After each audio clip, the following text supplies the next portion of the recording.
usted por ahí siente calor, es el fuego del Espíritu Santo en nosotros, porque Él está aquí. Amén. Así que ahora les voy a dejar con el pastor para que pueda compartirnos la palabra del Señor. Amén. Bueno, buenas tardes con todos.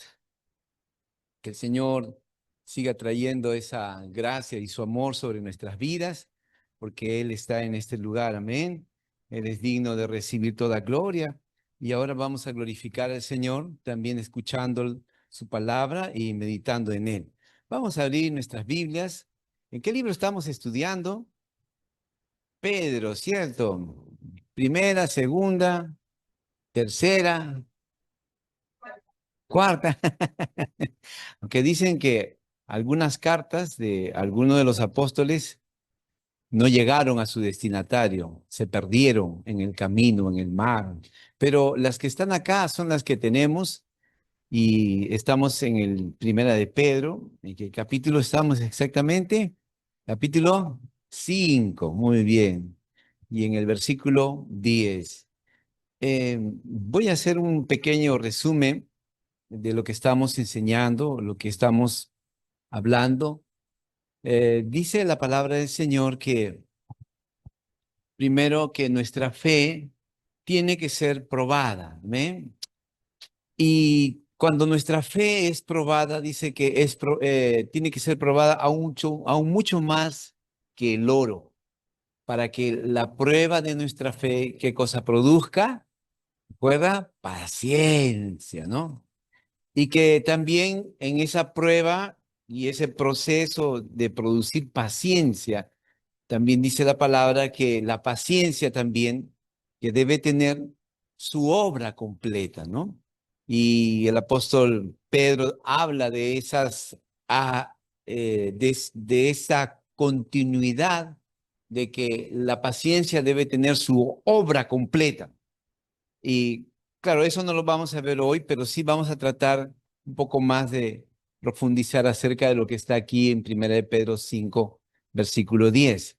Entonces, la paciencia tiene que tener su obra completa, ¿no? ¿Para qué? Dice, ¿para qué? Para que seamos perfectos y cabales y que no nos falte ninguna cosa, dice la palabra. Amén. Puedes decirle quizá a tu hermano que el Señor te va a dar todo lo que tú necesites. Dígale así, dígale una mirada, déle un abrazo de repente o toque su hombro y el Señor te va a dar todo lo que tú necesites porque el propósito de Dios es que no nos falte absolutamente nada. Ese es el propósito del Señor, ¿no?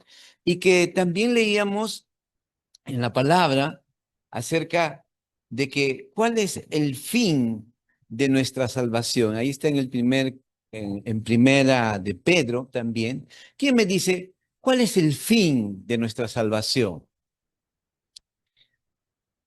A la una, a las dos, a las tres. El fin de nuestra salvación, ¿cuál es? Dice, la salvación de nuestra alma, ¿cierto? En primera de Pedro, capítulo 1, en el versículo 9, eso dice la palabra. Claro, el fin de nuestra fe es la salvación de nuestras almas. Perfecto. Entonces, entonces el Señor quiere para eso traer esa fuerza. Y vamos una vez más al texto del versículo 10. Perfecto, pastor, usted lo dijo. Exacto.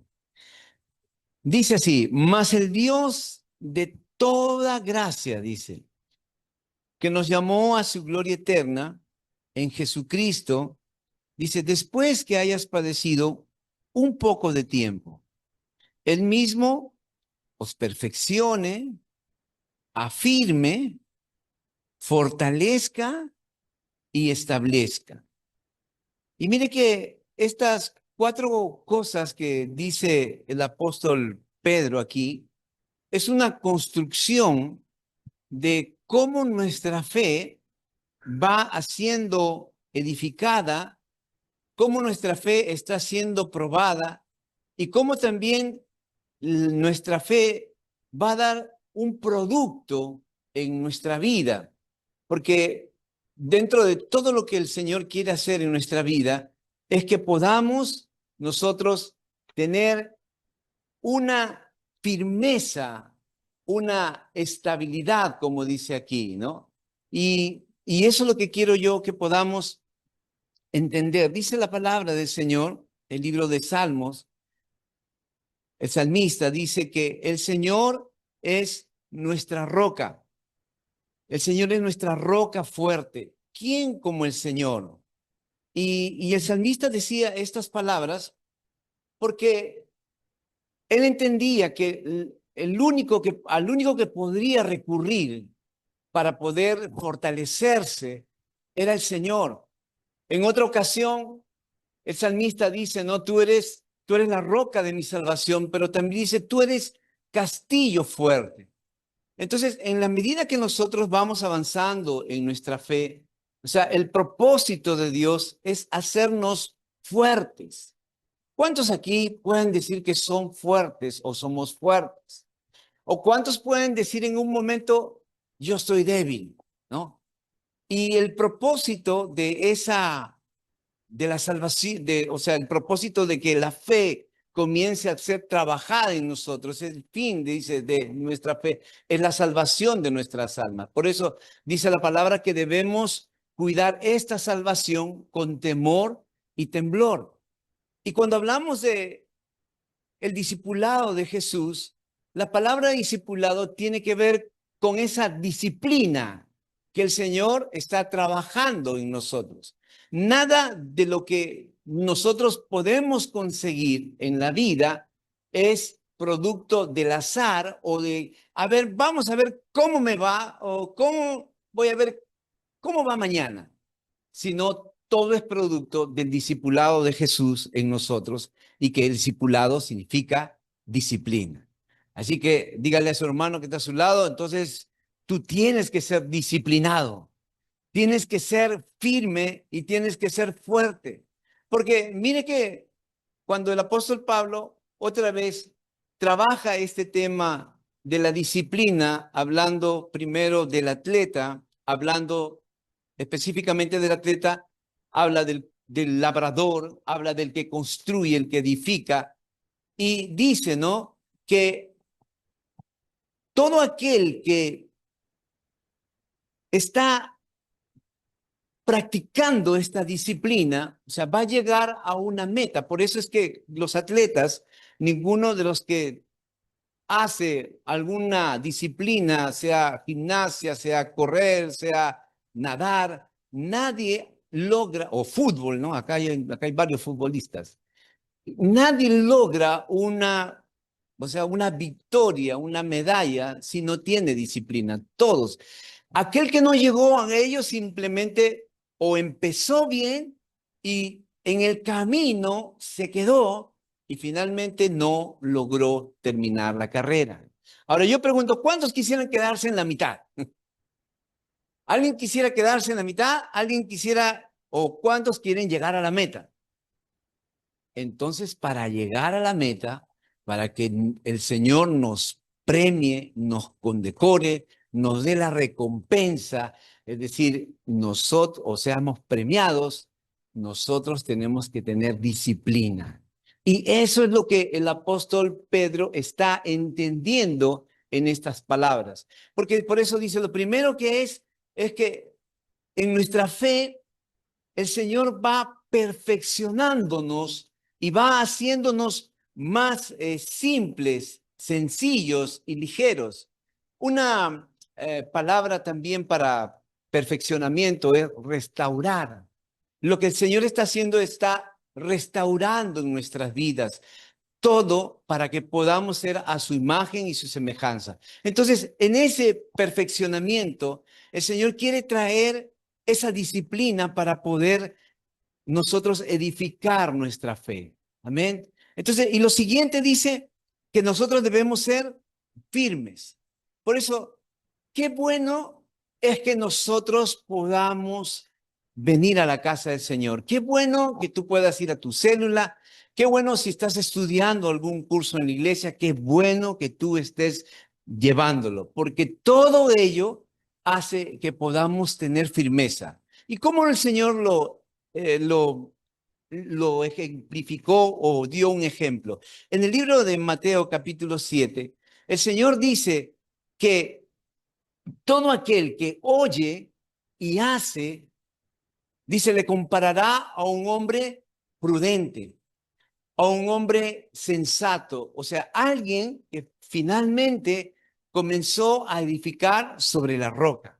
Por eso decía, no, qué importante es que nuestra vida esté siendo edificada en el fundamento correcto. ¿Cuántos podemos decir que nuestra vida está siendo edificada en Jesús?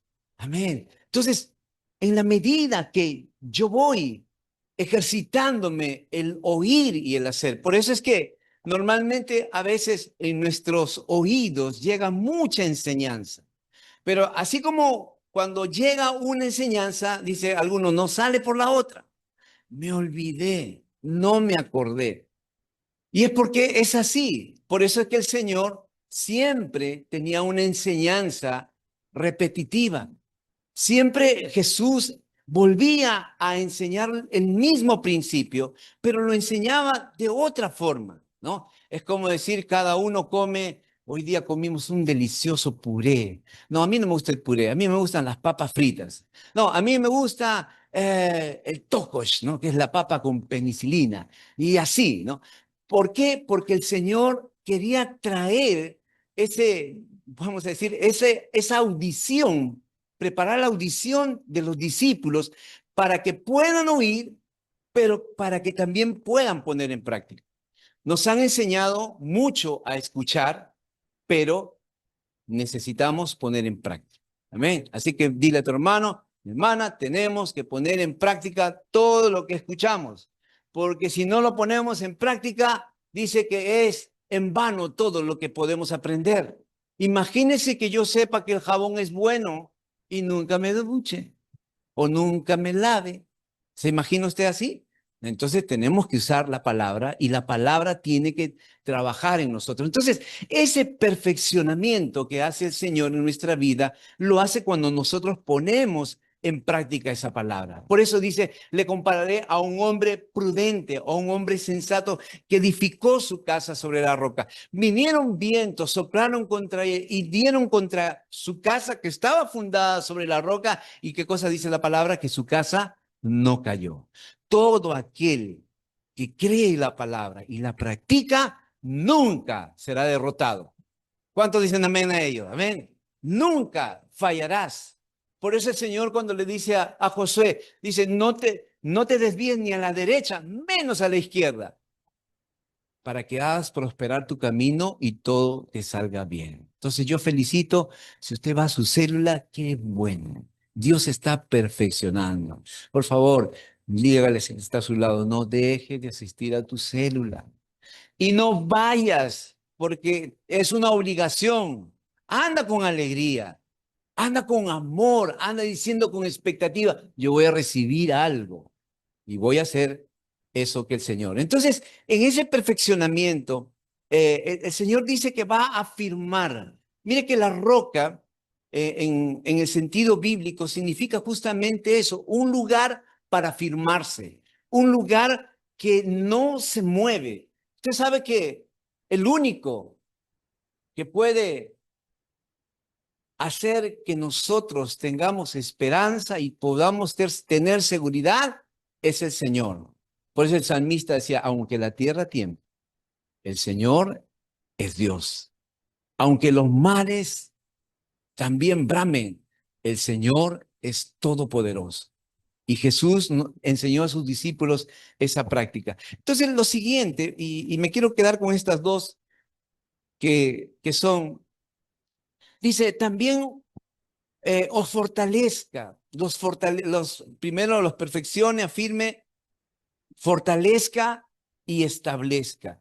Algo que el Señor quiere trabajar en nuestras vidas poderosamente es la fortaleza. Por eso digo, si usted, por ejemplo, está débil, ¿qué debe hacer? Debe alimentarse bien.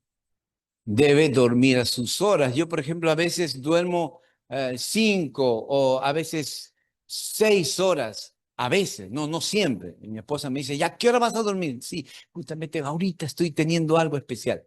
Y Pero cuando yo me levanto, me levanto, sí, y usted va a notar eso, o sea, uno se levanta cuando no ha dormido bien, se levanta con un ánimo así, con las justas. Cuando no ha dormido, de todo reniegas, o sea, de todo, o sea, ay, que esto, o sea, ¿por qué? Porque todos tus sentidos no están concentrados en aquello que te va a hacer bien. Por eso dígale a su hermano, por favor, duerma sus 7, máximo 8 horas. Porque si no, uy, ay, ay, el que se cruce con usted, ay, pobrecito. Entonces, necesitamos esa firmeza, necesitamos esa gracia del Señor. Por eso dice la palabra, fortaleceos a los débiles, a los que tienen las rodillas paralizadas. Dice, fortaleceos. Pero el Señor dice, fortaleceos en el Señor y en el poder de su fuerza. Cuando alguien me pregunta, ¿qué hago para fortalecerme el Señor? ¿Estás leyendo la palabra? Sí. ¿Estás practicándola? ¿Estás yendo a tu célula? ¿Estás orando? No. ¿Estás ayunando? ¿Qué es eso? O sea, tenemos disciplinas para poder ser fuertes. Por eso tenemos que ser fuertes. Mire que cuando somos fuertes, y por eso el Señor le dijo al apóstol Pablo, bástate mi gracia, porque mi poder se perfecciona en la debilidad. Yo he visto testimonios de hombres y mujeres que han venido a su célula, que han ido a la casa del Señor, han estado tal vez con problemas, han estado tal vez con enfermedad, con dolencias, y cuando han llegado a la casa del Señor o a su célula, el lugar donde está la presencia del Señor, el Señor los ha sanado. El Señor ha dado un toque. Yo no sé cómo pasa eso, pero eso sucede. Yo soy testimonio de ello. Yo muchas veces he procurado decir, mi esposa, he estado mal con gripe. Y el Señor, ¿qué hago? ¿Qué hago? Y digo, tengo que poner fe, tengo fuerza y tengo que tomar. Y en ese momento, por la gracia del Señor, Dios me ha sanado. Dios ha traído su sanidad. Por eso le digo, la fe mueve montañas. La fe hace que yo sea firme en Él, hace que yo sea fuerte. Por eso a veces nosotros decimos, pero pastor, bueno, usted dice de repente, no, no puedo decir que soy malo, que no, no, no hay problema. Puede decir, si estoy enfermo, dígale débil, diga al débil, fuerte soy. Tengo que decir que estoy enfermo, pero voy a decir, voy a ser sanado, porque nos quedamos solamente en la confesión de la realidad natural. Estoy débil, estoy enfermo, pero dice la palabra, el que está débil, dice, puede fortalecerse en el Señor. El que está enfermo, llame a los ancianos de la iglesia, oren por él, únjanlo con aceite. La oración de fe salvará y sanará al enfermo. Entonces necesitamos afirmar nuestra fe. Está bien decir la realidad, pero también está bien decir lo sobrenatural que Dios puede hacer en nuestra vida, porque el Señor dice que llaman las cosas que no son como si fuesen. Y el Señor es poderoso para obrar y para hacer grandes cosas. Amén. Entonces, y el final de esta fortaleza se llama estabilidad. Pero diga conmigo, estabilidad. ¿Cuántos quieren tener estabilidad? Que este año sea el año donde usted pueda decir, bueno, en estos ya 4 meses que nos faltan, ya terminamos este mes de agosto en esta semana, que pueda yo decir, Señor, tú en este año hiciste que mi vida sea estable. Sabe quién es estable? O sea, de ahí viene la palabra, dice, o sea, firme, fortalezca y establezca. O sea, tener estabilidad. Usted sabe, por ejemplo, que un carro, si no tiene estabilidad, se va en picada, se puede ir, puede sufrir un accidente. Y la estabilidad nos hace a nosotros ser firmes, o sea, de que nada nos mueva para poder desarrollar una fe poderosa. Yo tengo al Señor. Por eso es que a veces cuando nosotros miramos y decimos, ay Señor, ¿qué será de mi vida? ¿Qué pasará conmigo mañana? El Señor dice, tiene pensamientos de bien y no de mal. Tiene un futuro glorioso para nosotros, amén. Entonces, en esa estabilidad, o sea, es allí donde el Señor comienza a trabajar aquello que está inestable en nuestra vida. Por ejemplo, yo puedo decir, ay, sí, bueno, ir a la casa del Señor, bueno, que va, un domingo que no vaya ya. Pero imagínese usted todos los domingos que usted tenga la firmeza, usted tenga algo estable en su vida, que no por nada yo debo faltar a la casa del Señor. Y gloria al Señor que aquí han venido ustedes, que no se han quedado mirando el clásico, ¿no? Porque algunos dicen, no, y acá están mis amigos futbolistas, dicen, no, y hinchas todavía. Ya cuando termine el culto ahí veremos el resultado. Pero, o sea, ¿qué es primero? Dice el Señor, amarás al Señor tu Dios con todo tu corazón. Él es el que produce en nosotros el querer como el hacer. Y eso es algo poderoso que el Señor va haciendo conforme a nuestra búsqueda. ¿Cómo yo obtengo todo ello? Conforme a mi búsqueda. Dice el Señor, va a ser hallado por aquel que le busque, por aquel que diga, sí, Señor, yo te entrego mi corazón. Y es por eso que el apóstol Pedro termina estas palabras sin antes decir, mira, mire, lea conmigo otra vez, versículo 5. Igualmente jóvenes, dice, está sujetos a los ancianos. Cuando habla de ancianos, aquí no está hablando de viejitos, está hablando de ancianos en la fe. O sea, alguien que tiene un tiempo mayor en la fe. Puede ser un hombre, una mujer, puede ser el pastor, puede ser el apóstol, puede ser el líder. Y dice, está sujetos a los ancianos. Y todos, dice, sumisos unos a otros. Dice, revestidos de humildad, dice, porque Dios, dice, resiste a los soberbios y da gracia a los humildes. ¿Sabe cuál es la única ecuación que me hace a mí estar y tener un encuentro con Jesús? Mi búsqueda, mi desesperación. Cuando yo no sé hacer algo y digo, Señor, ayúdame, yo te necesito. En ese momento, una vez más, ese texto de Filipenses capítulo 2 se vuelve real en nuestra vida. Dice, haya en nosotros este sentir que hubo en Cristo Jesús, el cual, dice, no escatimó en ser igual a Dios o tener la forma de Dios o cosa semejante para aferrarse, sino dice, se despojó y se hizo obediente hasta la muerte y muerte de cruz.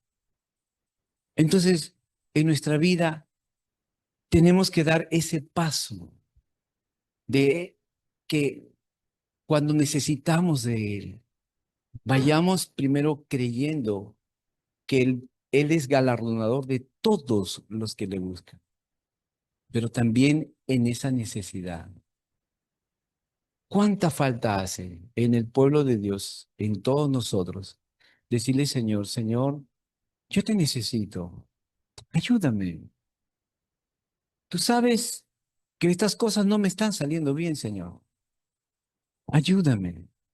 Por eso dice que Él da gracia a quienes son humildes, a quienes le buscan. Y aquí humildad está hablando justamente de ello, porque a veces los jóvenes, y quien no ha sido joven, joven quiere conquistar el mundo, quiere descubrir todo, y a veces no se sometían los jóvenes a los ancianos. Entonces está hablando de un corazón que aprende, que recibe, que es humilde en el sentido de buscar, de un consejo, de una palabra, del consejo de la palabra del Señor. Entonces, y de esa manera, uno comienza a ser perfeccionado, comienza a ser firme, comienza a ser fortalecido y comienza a ser estable. Amén.